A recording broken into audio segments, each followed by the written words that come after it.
Ah, il détruit mon message. Alléluia. C'est pas sa faute, il n'a jamais filmé ça. Le peuple d'Israël, ils avaient pour père Abraham. Et Abraham, il était l'ami de Dieu. Le premier prophète, la première personne que Dieu a appelée prophète, c'était Abraham. Et Dieu a dit, je ferai de toi le père d'une multitude. Alléluia. Les rois sortiront de toi. Mais ta descendance sera amenée dans un pays où ils seront des captifs. Et ils sont arrivés en Égypte. Les Égyptiens ne le connaissaient pas. Mais après plusieurs siècles, les dieux des cieux s'est souvenu d'eux. Après plusieurs années de souffrance en France, l'Éternel s'est souvenu de toi. Tu es précieux, précieuse devant le Seigneur. Qui croit à cette parole? Mais si tu ne crois pas, tu seras secoué par le Saint-Esprit. Je te dis la vérité. Alors, Dieu se révéla à Moïse. Il va dire à Moïse, j'ai entendu les cris de mon peuple. Va leur dire que j'ai entendu leurs cris et je suis descendu. Mais ce qui m'a étonné dans cette parole, c'est que Israël était peuple de Dieu. Mais Israël ne connaissait pas le Dieu de leur père. Ils n'adoraient pas le Dieu de leur père en Égypte. Ils avaient acquis la mentalité égyptienne. Il y en a qui sont nés là-bas. 4 générations en Égypte. Vous comprenez? Comme vos enfants que vous mettez ici, les enfants qui sont nés ici en France, là, ils ne connaissent même pas l'Afrique. Et il y en a qui grandissent ici et qui vont mettre les enfants ici et eux-mêmes, ainsi que leurs enfants, ne connaissent pas l'Afrique. Mais ils sont considérés comme des étrangers. Même quand ils portent la nationalité française. Rien que leur couleur les trahisse. Vous comprenez? Oh my God, quelque chose de bon arrive ce soir ici dans cette salle. Dans quelques minutes seulement. Alléluia. Alors, le peuple qui était précieux devant Dieu, mais eux-mêmes ne connaissaient pas le Dieu de leur père, ils ne pouvaient pas invoquer le Dieu d'Abraham. Alors, quel Dieu invoquait-il? Quel Dieu adorait-il? Ils adoraient les dieux des Égyptiens. Parce qu'ils ne connaissaient pas les dieux d'Israël. Même Moïse ne les connaissait pas. C'est pourquoi dans le désert, quand Dieu se révéla à Moïse, Moïse va lui poser la question, que dirais-je à ce peuple quand ils me demanderont quel est son nom? Alléluia. Il dit à Moïse, je suis le Dieu de tes pères, le Dieu d'Abraham, d'Isaac et d'Israël. Va leur dire, je suis celui qui suis. Donc ils n'ont jamais invoqué ce Dieu-là. Il y a une différence, frère.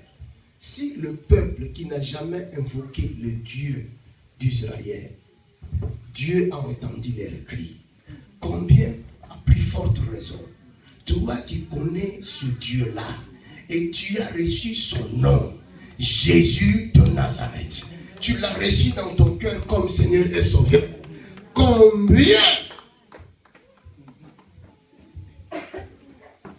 Si ce Dieu est venu à secourir ce peuple d'Israël qui ne l'invoquait pas, et toi qui l'invoques, tu peux imaginer? Est-ce que vous avez déjà réfléchi à ça? Si Moïse était un piège en Égypte, lui qui a grandi dans la maison de Pharaon, et toi qui invoques Jésus de Nazareth, combien seras-tu un piège? face aux démons, aux esprits méchants et à tous les peuples qui adorent les diables. Alléluia. Je veux dire tout simplement que la Bible ne ment pas. La Bible dit rien n'est impossible à Dieu et tout est possible à celui qui croit en Dieu. Quand la Bible dit ça, c'est-à-dire que celui qui connaît Dieu, il a tout. C'est pourquoi beaucoup de gens n'arrivent pas, ne parviennent pas à faire des miracles. Parce que cette réalité ne vient pas dans leur tête. Ils n'ont jamais réfléchi à cela. Mon peuple périt parce qu'il manque la connaissance. Mais quelle connaissance? C'est ça, cette parole. Amen. Si Paul, qui était un tueur, il est devenu un grand apôtre jusqu'aujourd'hui.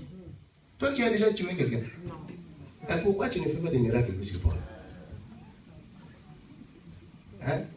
Dis, je suis un piège. Je suis un piège. Oh my God. Je vais finir. Regarde. Dans Exode 25, plutôt dans Psaume 23, il dit ceci. Regarde, il dit ceci. Tu dresses une table devant moi, verset 5, en face de mes adversaires, tu verses de l'huile sur ma tête et tu fais déborder ma coupe. Regarde, Dieu t'utilise comme un piège. Moïse, il était dans la maison de Pharaon, il a grandi dans la maison de Pharaon comme un prince. On le préparait pour le trône. Mais celui qui préparait Moïse pour le trône, c'était son adversaire. Il ne savait pas que cet enfant que je prépare, c'est mon adversaire, c'est mon ennemi.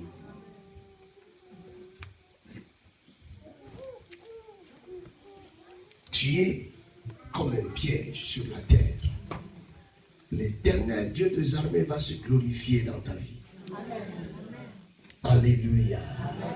Il dresse devant moi une table en face de mes ennemis. Le Dieu des cieux, il met une table devant toi. Mais c'est quoi cette table? C'est ça que nous allons voir dans Exode 25. Les ennemis viennent contre toi. Ils viennent contre toi en grand nombre. Ils disent, nous allons les détruire, nous allons les tuer. Si ce sont des sorciers de ta famille, ils viennent. Il dit, il va voir ce que nous allons lui faire. Ils croient qu'ils vont te détruire.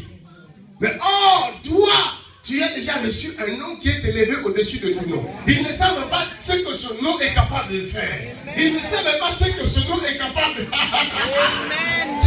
Ce nom est capable de renverser les situations. Ce nom est capable de guérir le malade. Ce nom est capable de détruire tes ennemis, quel que soit leur nom. Alléluia. Amen.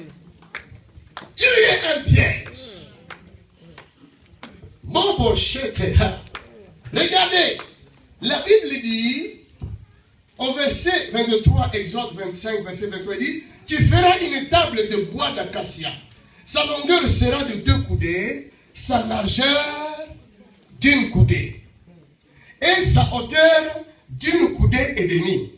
Tu la couvriras d'or pur, et tu y feras une bordure d'or tout autour. Vous savez, ce qui m'a tiqué dans cette chose, dans cette chose-là, dans cette table-là, la façon dont on le fabrique, on a pris le bois d'acacia.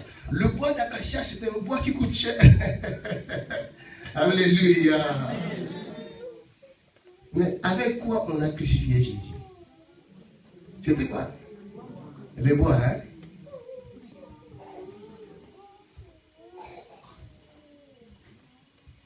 Et ils voient la table. Mais nous voyons la croix de Jésus.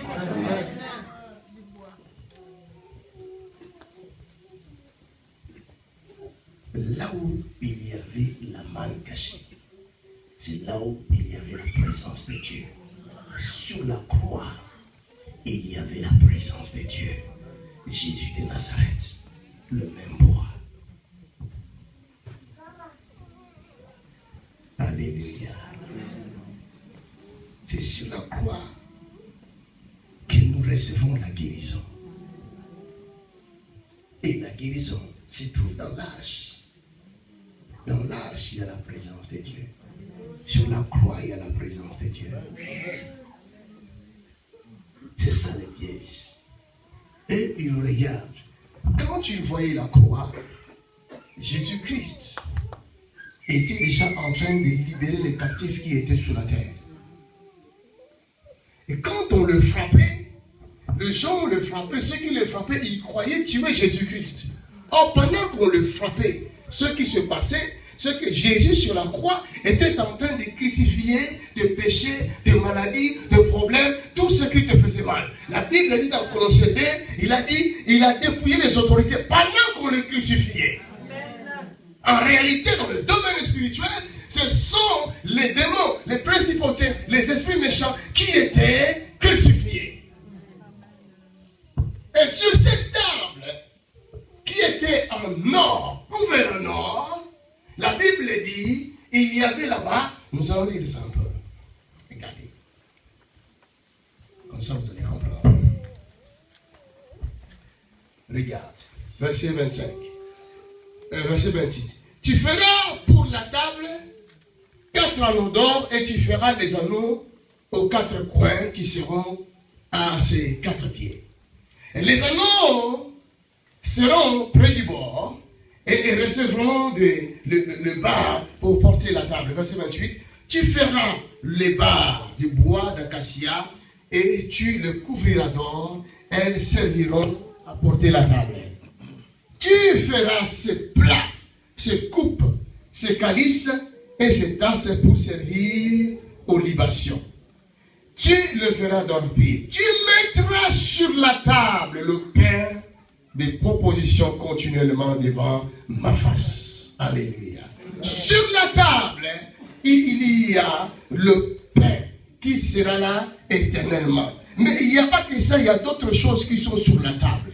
Mais moi, je peux voir aussi d'autres choses que les gens n'ont pas vues. J'ai vu sur la table l'acte dont les ordonnances te condamnaient. Jésus est assis. On met devant lui une table. Il prend l'acte dont les ordonnances qui te condamnaient et il commence à l'effacer. Alléluia. Colossiens nous dit ceci. Dans Colossiens, chapitre 2, 14, 15, il dit, il a effacé l'acte dirigé contre nous qui nous condamnait par ses prescriptions. Et il l'a annulé en le clouant à la croix. Vous voyez, en le clouant à la croix, il a ainsi dépouillé les dominations et les autorités et les a données publiquement en spectacle en triomphant d'elles par la croix. Verset 17, il dit, tout cela n'était que l'ombre des choses à venir, mais la réalité en Christ. La réalité était en Christ.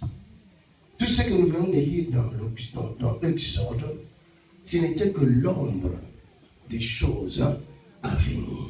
Quand Dieu disait à Moïse, prends le bois d'acacia et lâche là où ma gloire résidera, ce n'était que l'ombre des choses à venir. Regarde, le même arche qu'on avait pris par les ennemis, ils ont pris l'arche du même des enfants d'Israël. Ils croyaient gagner la bataille. Ils sont partis avec l'arche. Oh, c'est un piège. C'est un piège. Je vais te dire, pour terminer, que tous ceux qui ont bloqué ta vie, ils ont commis une erreur. Tu es un piège. Nous allons voir ça dans 2 minutes. Tu es un piège. Parce que le feu va descendre. Et ça va consumer même la sorcellerie qui se trouve au fond du village là où tu te trouves. Qu'on le veuille ou non. Dans 2 minutes là, le feu va descendre. Qu'on le veuille ou non, le feu va descendre. Tu es un piège. Il y a d'autres sorcelleries qui vous troublent, ça date. Depuis tes ancêtres, ces choses-là gouvernent votre famille. Mais un jour, Dieu va venir s'asseoir dans la vie d'un petit enfant qui va grandir, qui va devenir une femme comme vous et moi. Alors, Dieu va se saisir de vous pour détruire des choses qui datent. Il croyait dominer et régner éternellement. Mais je vais te dire une chose. Ça, c'est le temps de Dieu. Afin que tu changes la situation. Les choses qui régnaient dans votre famille. Les choses qui régnaient dans votre ville. Les choses qui régnaient même en France. c'est le temps favorable. Ceci est le temps favorable. Je vous dis la vérité. Il y en a qui prêchent quand ils disent attention, nous sommes dans le temps de la fin. Mais moi, le temps de la fin ne m'intimide pas. Le temps de la fin, c'est merveilleux pour nous. Parce que la gloire de ce temps de la fin, la Bible dit, elle sera plus grande que la gloire qui était passée avec les apôtres.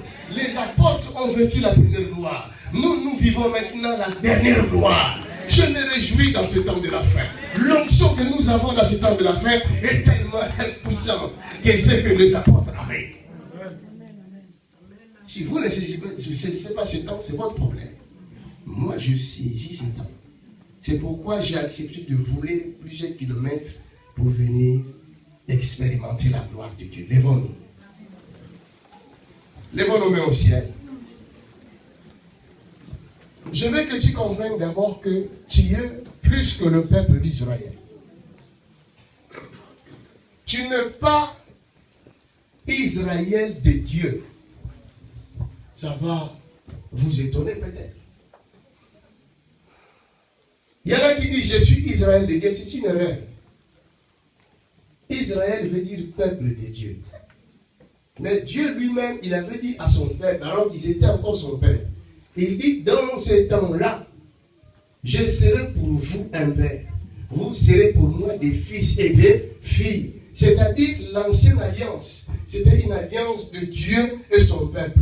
Mais la nouvelle alliance, c'est l'alliance des pères et ses fils et ses filles. Vous n'avez pas compris, hein? Aujourd'hui, les peuples de Dieu, ils sont là dehors. Les enfants de Dieu, ils sont dans la maison de Dieu. Dieu a préparé son onction, pas pour son peuple, mais l'onction de Dieu est destinée à ses enfants, à ses fils et à ses filles.